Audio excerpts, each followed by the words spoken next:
त्यात मीठ आणि हळद मिक्स केले. आता तेल वतणार आहे वरून. तेल वतलं.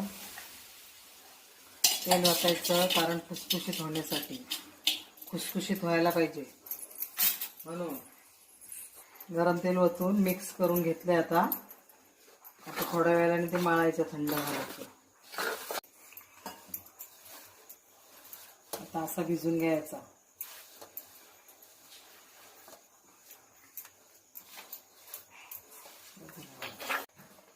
पीठ मळून झालेलं आहे. आता 10 मिनिटं ठेवायचं असाच. नंतर तोपर्यंत मी पुरणाची तयारी करते. 10 मिनिटाच्या नंतर वळायला घ्यायचं.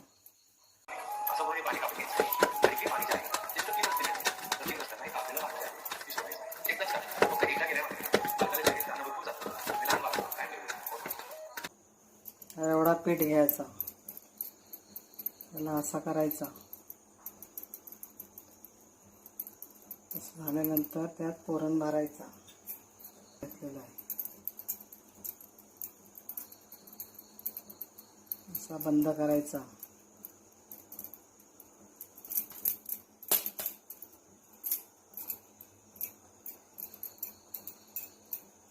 पीठ लावायचा.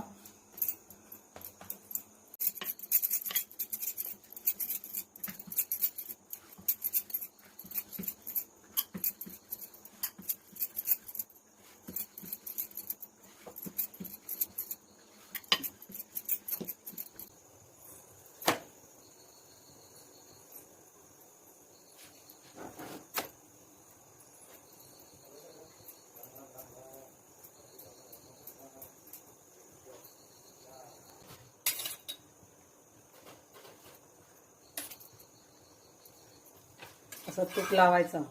गावठी तूप आहे. कोणाला पाहिजे असं तर ऑर्डर करायची तुपाची.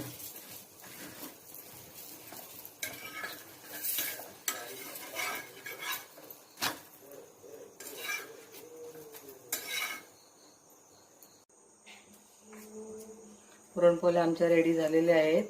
कटाची आमटी आणि दूध, ज्याला आवडीचे असेल त्याच्याबरोबर खाणार.